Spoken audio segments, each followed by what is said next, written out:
नमस्कार, बिहार झारखंड की खबरों में आपका स्वागत है। मैं हूं आपके साथ शैलजा त्यागी। एक नजर सुर्खियों पर।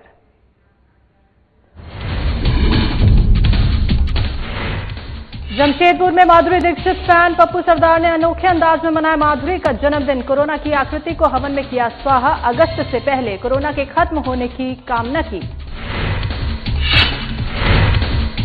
पूर्णिया में अधिकारियों के बीच रस्साकसी जारी। कृषि पदाधिकारी उर्वरक कीटनाशक बीज भंडार संघ की लड़ाई आला अधिकारियों तक पहुंची। संघ ने अनिश्चितकालीन हड़ताल का किया ऐलान। कैमूर पुलिस को मिली बड़ी सफलता। सड़क छाप मजदूर गिरोह का भांडाफोड़। 185 मोबाइल, 5 बाइक समेत कीमती जेवरात भी बरामद। और लॉकडाउन में आम लोगों के साथ जानवर भी परेशान। सड़क पर घूमने वाले पशुओं को नहीं मिल रहा खाना। मदद के लिए आगे आया धनबाद नगर निगम। दिया आदेश, आवारा पशुओं को हर दिन खिलाएं गुड़ रोटी। चलिए खबरों की शुरुआत करते हैं। कोरोना को हवन के माध्यम से कोरोना आकृति को स्वाहा कर खत्म करने की पूजा के साथ ही माधुरी दीक्षित का जन्मदिन मनाया गया। बताते चले कि बॉलीवुड की मशहूर अभिनेत्री माधुरी दीक्षित के फैन पप्पू सरदार ने घर में सादगी के तौर पर माधुरी दीक्षित का जन्मदिन मनाया। और साथ ही आपको बता दें कि माधुरी दीक्षित के जन्मदिन पर आयोजित हवन में 7 अगस्त महीने में गणेश चतुर्थी से पहले कोरोना को खत्म करने की कामना भी की है। तो माधुरी दीक्षित फैन पप्पू सरदार पिछले 24 वर्षों से माधुरी दीक्षित का जन्मदिन बहुत ही धूमधाम के साथ मनाते आए हैं, लेकिन इस वर्ष कोरोना के महामारी के कारण अपने घर की चारदीवारी के अंदर अपनी पत्नी के साथ जन्मदिन बहुत ही सादगी के साथ मनाया है। एक तो इस वक्त महामारी का वक्त चल रहा है कोरोना का। इस वक्त हम लोग घर के अंदर मत अकेले में ही अभी माधुरी का बर्थडे मनाए। मैं और मेरी वाइफ, हम लोग बच्चे थे, हम लोगों ने अकेले में ही माधुरी का बर्थडे मनाया है। और पंडित जी आए थे, उन्होंने हमारे साथ पूजा की है घर पर ही। और हम लोग प्रति वर्ष रात को केक काटते आए हैं। और इस वक्त पर पूरा देश, पूरी दुनिया महामारी से परेशान है कोरोना की वजह से। इस वजह से लॉकडाउन है, सब कुछ है, इसलिए नाचना गाना किसी तरह का कोई कुछ नहीं करके हम लोग इस तरफ से शांति से एक केक काटे हैं माधुरी दीक्षित के नाम का। और गणपति की पूजा कर हम लोगों ने भगवान गणपति से प्रार्थना की है। माधुरी दीक्षित के जन्मदिन का पूजा की है कि उनकी दीर्घायु हो और ये जो महामारी कोरोना आया हुआ है उसकी जो है समाप्ति हो। गणेश जी की पूजा की है, नवग्रह की पूजा की है, खोड़स माता का कलश स्थापन करके जो है यह प्रार्थना की है कि हे गणेश जी, आप जो है इस महामारी को जो है दूर करें और दीर्घायु करें। संसार में आए हुए जो है इस महामारी को जो है। पूर्णिया कृषि पदाधिकारी और उर्वरक कीटनाशक बीज भंडार संघ की लड़ाई अब आला अधिकारियों तक पहुंच गई है और अब संघ की तरफ से अनिश्चितकालीन हड़ताल की घोषणा कर दी गई है। आपको बता दें कि दर्शन कृषि पदाधिकारी के खिलाफ मोर्चा खोलते हुए संघ ने कई आरोप लगाए थे और इसके बाद कृषि पदाधिकारी कई अधिकारियों के साथ विक्रेताओं की दुकान पर जांच के लिए पहुंच गए थे। और संघ के प्रदेश अध्यक्ष ने अपने सामने पारदर्शी जांच की मांग रखी तो कृषि पदाधिकारी और संघ के सदस्यों में झड़प हो गई, जिसके बाद विक्रेताओं पर मुकदमा होने की बात पर संघ द्वारा एक आपातकाल बैठक बुलाई गई, जिसमें जिले भर के सदस्य पहुंचे। और वहीं बैठक में सर्वसहमति से निर्णय लिया गया कि जब तक जिला कृषि पदाधिकारी पर कार्रवाई नहीं होती है तब तक सभी विक्रेता दुकान बंद रखेंगे और आंदोलन जारी रहेगा। इस मामले में संघ ने जिला पदाधिकारी और तमाम आला अधिकारियों को ज्ञापन भी सौंपा है। लगातार जिला कृषि पदाधिकारी द्वारा भया दोहन और वो तरह तरह का जो है हथकंडा अपना रहे हैं। जांच के नाम पे, नोटिस के नाम पे गलत बात बोलते हैं कि हम लोग नोटिस का जवाब भी दे दिए तो बोलते हैं नहीं मिला, जो उसका कई सबूत आप लोगों को पेश किया है। और जो विक्रेता संघ के जो मुख्य साथी हैं उनको लगातार फंसाकर जो है जो विक्रेता उनको डराने का प्रयास करते हैं। कल का घटना ये खुद जो है ये और इनके एक साथी, जो बाद में पता चला कि बनमनखी प्रखंड का वो बीओ थे, वो दोनों मिलकर हमको जो है धक्का मुक्की किया, कॉलर पकड़ा हमारा। ये बुनियाद है, लोग चाह रहा है कि जो अपना काला कारनामा कर रहे हैं उसको छुपाने के लिए हम जांच नहीं करें, इसलिए दबाव बना। पहला तो ये बात है। दूसरा बात, कल हम एक कृषि निदेशक के द्वारा जांच का छापामारी करने के लिए निर्देश आया हुआ था।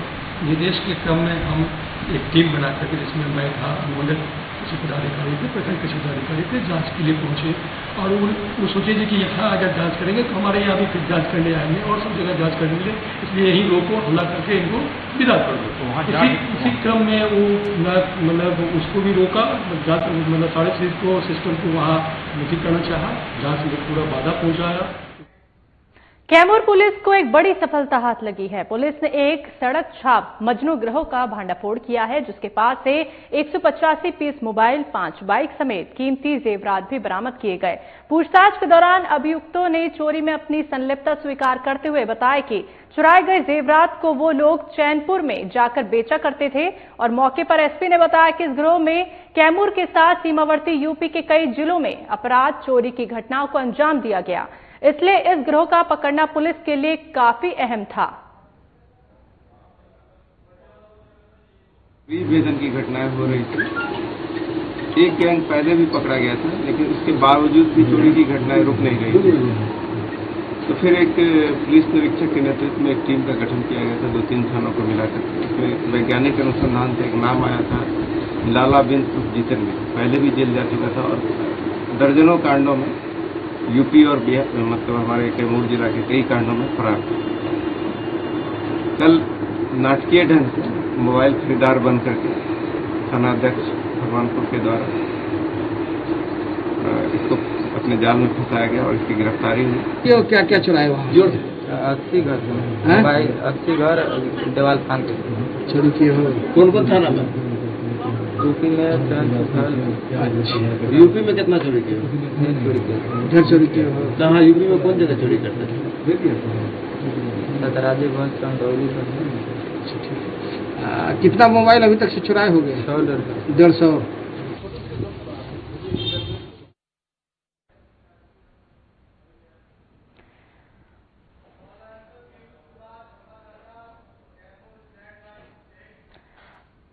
तो इसी खबर पर सीधे हमारे साथ कैमूर से हमारे संवाददाता पीयूष हमारे साथ जुड़ गए हैं। तो पीयूष, पुलिस द्वारा किस प्रकार से ये पूरी कार्रवाई को अंजाम दिया गया? जी देखिए, लड़कियों से अयाशी के जो शौकीन शख्स था, 90 बार चोरी कर लिया है, लेकिन 3 दिनों में शतक लगाने वाला था। लेकिन कैमूर पुलिस ने तत्परता दिखाते हुए ये जो मजनू गिरोह का जो सदस्य का जो मुख्य सरगना और साथी है, तो पुलिस ने कस्टमर यानी खुद ग्राहक बनकर मोबाइल खरीदने गए था। मोबाइल खरीदने के दरमियान उनको चपेट में ले लिया। उनके निशानदेही पर 5 बाइक, अवैध हथियार के साथ साथ 185 एंड्रॉयड फोन, सारे के सारे स्मार्टफोन है और उनको बरामद कर लिया गया है। उनको गिरफ्तारी कर ली गई। उनके निशानदेही पर छापेमारी भी जारी है। और आपको सबसे बड़ी बात बता दूं कि ये अंतर्राज्यीय चोर गिरोह का सदस्य भी रहा है। इसमें कई, जैसे यूपी और बिहार में इसमें कई थाने पर मुकदमा चोरी जैसे और छिनैती जैसे मामला इस पर दर्ज है और जेल भी काट चुका। उसके बाद ये कई सालों से फरार था और ये इनामी भी था। उसके बावजूद भी यूपी पुलिस और बिहार पुलिस लगातार इसको पकड़ने के लिए छापेमारी कर रही थी, लेकिन कैमूर पुलिस ने इसको तत्परता दिखाते हुए तथ्य के आधार पर कस्टमर बन मोबाइल खरीदने के दौरान इसको गिरफ्तार कर लिया है। जी संजय जी। तो पीयूष, जिस तरीके से अब भांडाफोड़ कर दिया गया है पुलिस द्वारा, एक बड़ी कामयाबी उनको मिली है, तो किस प्रकार से पुलिस द्वारा क्या कुछ कहा जा रहा है, क्योंकि पूछताछ की गई होगी, क्या कुछ इनके आगे के प्लान थे, कुछ इस बारे में जानकारी मिल पाई है? जी देखिए, कैमूर में लूट और चोरी जैसे वारदातों की घटनाओं इतना बढ़ गया था कि कैमूर पुलिस लगातार माथे के दर्द बन गया था। कैमूर पुलिस ने तत्परता दिखाते हुए चोरी की घटनाओं को रोकने के लिए, लगाम लगाने के लिए हर चौक चौराहा पर चेकिंग और सघन जांच अभियान चला था, जिसके तहत उनको शक हुआ कि इस तरह की बार बार फर्जीवाड़ा होने की शिकायत आ रही थी। नंबर प्लेट बदल करके, कभी मिट्टी में नंबर प्लेट गाड़ करके रखता था। और शक के आधार पर पुलिस को सूचना मिली थी कि यहाँ ऐसे कुछ अपराधी तत्व के इंसान है जो कि यहाँ बड़ी घटना को अंजाम देने की फिराक में है। हालांकि पुलिस हर पहलुओं पर भी जांच कर रही है कि इसके साथ साथ कौन से लोग मिले हुए हैं, सभी पहलुओं पर जांच। लेकिन कैमूर एसपी ने बताया कि कोई बड़ी घटना का अंजाम देने वाला था। फिलहाल हम लोग घटना को अंजाम देने से रोक लिए और बारीकी से जांच करें कि इसका अगला प्लान क्या था। जी तो पीयूष, जिस तरीके से जानकारी भी मिली है कि जो जेवरात ये लोग चोरी करते थे वो चैनपुर में जाके बेचा करते थे, तो चैनपुर में भी कुछ पुलिस प्रशासन द्वारा कोई कार्रवाई की जा रही है? कहां पे वो ये जेवरात बेचा करते थे? जो जिस ज्वेलरी वाले को ये जेवरात बेचते थे उनको फिलहाल पुलिस गिरफ्त में लेकर के आगे कार्रवाई में जुट गई है कि इनकी प्लानिंग क्या था, ये जो इसमें इनकी संलिप्तता था कि सिर्फ ये उसे जेवर खरीद कर बेचते थे। हर बिंदुओं पर जांच करिए, सबके निगाहों पर 2 लोगों की हिरासत में लेकर के कैमूर पुलिस पूछताछ कर रही है।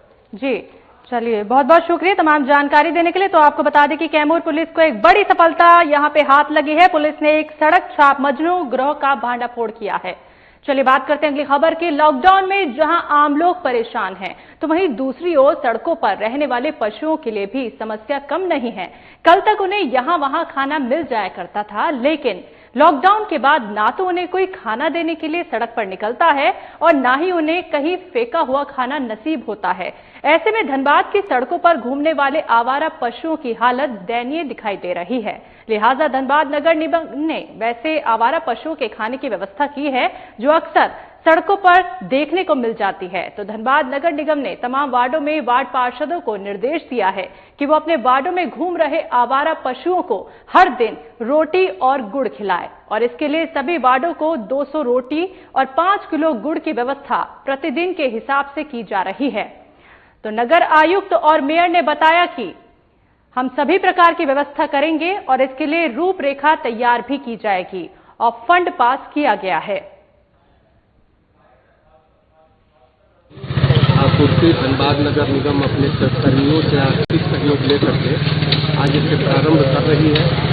इस कार्यक्रम के तहत प्रत्येक वार्ड में 4-4 स्वच्छता पर्यवेक्षकों का एक टीम बनाया गया है, जिन्हें प्रत्येक दिन 200 रोटियां, 5 किलो गुड़ का एक पैकेट उपलब्ध कराया जा रहा है। और उनको यह निर्देश दिया जा रहा है कि स्वयं इस वार्ड के सभी मोहल्लों में इस खाद्य सामग्री का जो है आवारा पशुओं के बीच अपने हाथ से वितरित करें। ये बेजान पशुधन है, पशु हैं हमारे, उनको जो लोग अपने घर से खाना खिला देते हैं, लॉकडाउन के कारण खाना नहीं खिला पाते और उनको थोड़ी वो बुरे हाल में है, उनके लिए ये एक निगम की पहल है जिसमें सबों को रोटी, गुड़ और अन्य तरह के जो खाद्य सामग्री है उनको देने का कार्यक्रम चल रहा है। कब तक सब चलेगा? 1 हफ्ते तक मिनिमम चलेगा। रुकते हैं छोटे से ब्रेक के लिए, लेकिन जल्द वापस लौटेंगे कुछ और खबरों के साथ।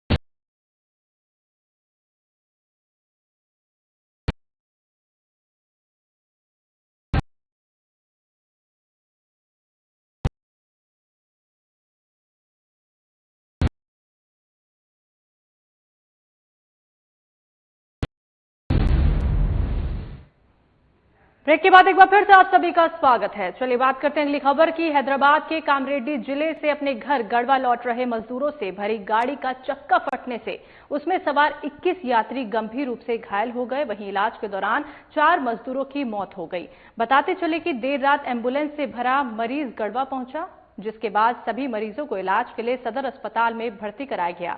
वहीं चारों मजदूरों के शवों को उनके घर भेज दिया गया। आपको बता दें कि सभी मजदूर हैदराबाद के शाके कंस्ट्रक्शन में काम करते थे और लॉकडाउन की अवधि लगातार बढ़ने के कारण एक मिनी बस बुक कर वापस अपने घर आ रहे थे। इसी दौरान कामरेड्डी जिले में गाड़ी का पहिया अचानक फट गया। वहीं घटना के बाद गढ़वा के डीसी हर्ष मंगला ने कामरेड्डी जिले के डीएम से बात कर सभी लोगों का उचित इलाज करवाकर गढ़वा भेजने को कहा, जिसके बाद कामरेड्डी जिला प्रशासन ने सभी मजदूरों को एम्बुलेंस के जरिए गढ़वा भेज दिया। तेलंगाना मोकिला और बीच रास्ते में हम लोग उधर से ये लिफ्ट लेकर के गाड़ी से लिफ्ट लेकर के जा रहे थे। रास्ते में टायर जो है उड़ गया, जिसमें वो पलटी कर गया। पलटी करने के बाद में वो 4 आदमी हॉस्पिटल में आकर के एक्सपायर कर गया और बाकी आदमी इधर में घायल अभी 5-6 आदमी।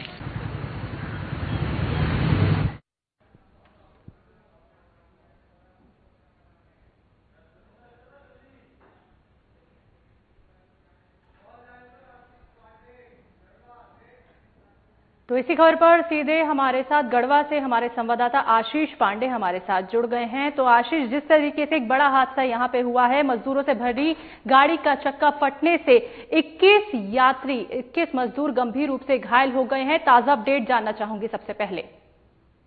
मैं बता दूं आपको कि हैदराबाद के कामरेडी जिले से में ये काम कर रहे थे मजदूर, और वहां से कुछ मजदूर गढ़वा जिला के थे, कुछ मजदूर सोनभद्र डिस्ट्रिक्ट से जो यूपी में पड़ता है।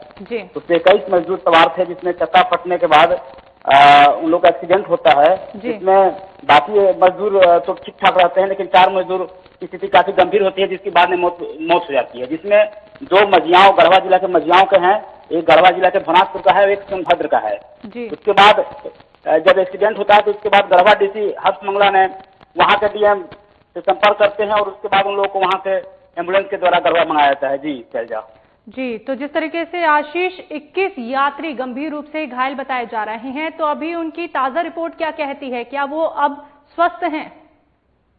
जी, स्वस्थ नहीं कहा जा सकता है, लगातार उनकी इलाज जारी है। क्योंकि जो दुर्घटना हुई है काफी भयंकर दुर्घटना हुई थी जी।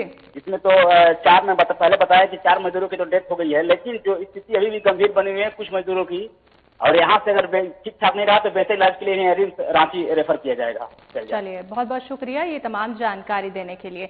चलिए बात करते हैं अगली खबर की। नई दिल्ली से चलकर भुवनेश्वर जाने वाली पहली AC special train Bokaro railway station पहुंची और इस ट्रेन के जरिए बोकारो जिले के कम से कम कई यात्री यहां पे देखे गए जो अपने घर लौटे हैं। तो साथ ही आपको बता दें कि बोकारो जिले के 146 यात्री बोकारो पहुंच गए हैं। ट्रेन से उतरते ही चास के अनुमंडल पदाधिकारी शशि रंजन सिंह के नेतृत्व में सभी यात्रियों का मेडिकल स्क्रीनिंग कराया गया और साथ ही उन्हें होम क्वारंटाइन में रहने के लिए स्टैंप भी लगाए गए ताकि जिले में प्रवेश कर रहे यात्रियों को 14 दिनों के लिए होम क्वारंटाइन में रखा जा सके। वहीं इसी ट्रेन से बोकारो के 46 यात्री भुवनेश्वर के लिए रवाना हुए। तो आपको बता दें कि लॉकडाउन के बाद ये पहली ट्रेन है जो दिल्ली से चलकर बोकारो भाया भुवनेश्वर जाएगी। दिल्ली से भुवनेश्वर जाने की स्पेशल राजधानी ट्रेन आई है। उसमें से 146 लोग जो हैं डिबोर्ड किए हैं बोकारो और विभिन्न अलग अलग नज़दीक के जिलों के लिए। उनकी आप देख पा रहे हैं कि हम लोग कतारबद्ध होकर के उनकी जो हम स्क्रीनिंग कर रहे हैं और होम क्वारंटाइन का मुहर भी लगा रहे हैं। इसके अलावा जो है यहाँ से बोकारो से 44 लोग जो हैं वो बोर्ड किए हैं भुवनेश्वर के तरफ जो ट्रेन गई है उसके लिए। तो हम लोग जो है जिला प्रशासन की तरफ से जितने भी प्रोटोकॉल है कोविड से रिलेटेड वो हम लोग उसकी प्रतिपालन कर रहे हैं।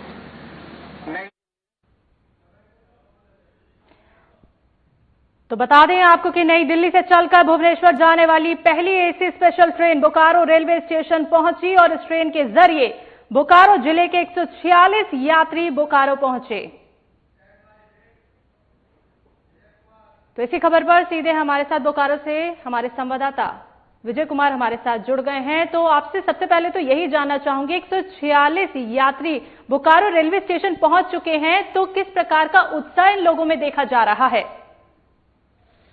शैलजा की कोई भी इतने दिनों के लॉकडाउन में फंसने के बाद अपने घर पहुंचेगा तो उनके चेहरे पे खुशी होगी, क्योंकि वो अपने परिवार के साथ मिलेंगे, अपने माँ बाप से मिलेंगे, अपने बच्चों से मिलेंगे। तो जाहिर सी बात है कि खुशी उनके चेहरे पे होगी। लेकिन एक चीज का उनके साथ डर भी है कि अब उनको जाके होम क्वारंटाइन में भी रहना पड़ेगा, क्योंकि सिक्योरिटी पर्पज के तौर पे तो उनको रहना ही पड़ेगा। जिला प्रशासन ने बारीकी से उनकी स्क्रीनिंग की है और वो अब अपने घर जाएंगे और स्ट्रिक्टली जो है उनको होम क्वारंटाइन में रहना होगा, क्योंकि ये जिला प्रशासन ने ये बिल्कुल साफ तौर पे उन्हें निर्देश दिया है कि उन्होंने अगर होम क्वारंटाइन को तोड़ा तो उनके ऊपर कार्रवाई भी की जा सकती है। जी शैलजा। बिल्कुल। तो विजय, ये जो दूसरी ट्रेन है ये फिर कब चलेगी और फिर कितने यात्री इसमें सवार हो सकते हैं अपने घर वापसी के लिए? देखिए शैलजा, मैं आपको बता दूं कि लगातार जो है श्रमिकों को लेकर ट्रेन बराबर जो है बोकारो स्टेशन पहुंच रही है जी। और अभी भी जो है बोकारो स्टेशन पे ट्रेन आई है एक सूरत से, और वो अभी वहां इसमें भी करीब 1500 यात्री हैं जो कि झारखंड के विभिन्न जिलों के हैं और वो पहुंचे हैं और उनके चेहरे पर भी खुशी है कि चलिए सरकार ने हमें कम से कम इस आपदा की स्थिति में हमारे घर तक तो पहुंचाया। लेकिन उनको एक बात यह भी है कि अब घर जाके उनको क्वारंटाइन रहना पड़ेगा और सबसे बड़ी बात उनके लिए उनके सामने यह बढ़कर आएगी कि ये तो मजदूरी करने के लिए बाहर गए थे, अपने परिवार का भरण पोषण करने के लिए गए थे, लेकिन अब उनके सामने बेरोजगारी की सबसे बड़ी जो है वो चीज आएगी। उसके लिए सरकार क्या व्यवस्था कर रही है, ये उनके लिए सबसे बड़ा और अहम बात रहेगा। जी शैलजा, बिल्कुल, बहुत बहुत शुक्रिया तमाम जानकारी हमारे साथ साझा करने के लिए। तो आंध्र प्रदेश से चलकर 12 दिनों बाद जमशेदपुर पहुंचे बिहार के प्रवासी मजदूरों को बिहार सरकार से बहुत शिकायतें हैं। मजदूरों का कहना है कि बिहार के मंत्री के बच्चों को कहीं से भी अपने घर लाया जा रहा है, लेकिन मजदूरों के दुख दर्द को सुनने देखने वाला कोई नहीं। जमशेदपुर पहुंचे इन प्रवासी मजदूरों ने बिहार सरकार से आग्रह किया है कि घर जाने में सरकार उनकी मदद करे। मजदूरों का हाल देखकर जमशेदपुर के स्थानीय मीडिया कर्मी आगे आए और स्थानीय विधायक की मदद से रात के भोजन के साथ जमशेदपुर के उपायुक्त से विधायक के प्रतिनिधि ने बात कर मजदूरों को उचित सहायता का भरोसा दिलाया। वहीं प्रवासी मजदूर खाना खाने के बाद अपनी समस्या खुलकर बताई और उन्हें पूरे रास्ते में जो परेशानी हुई उससे भी अवगत कराया।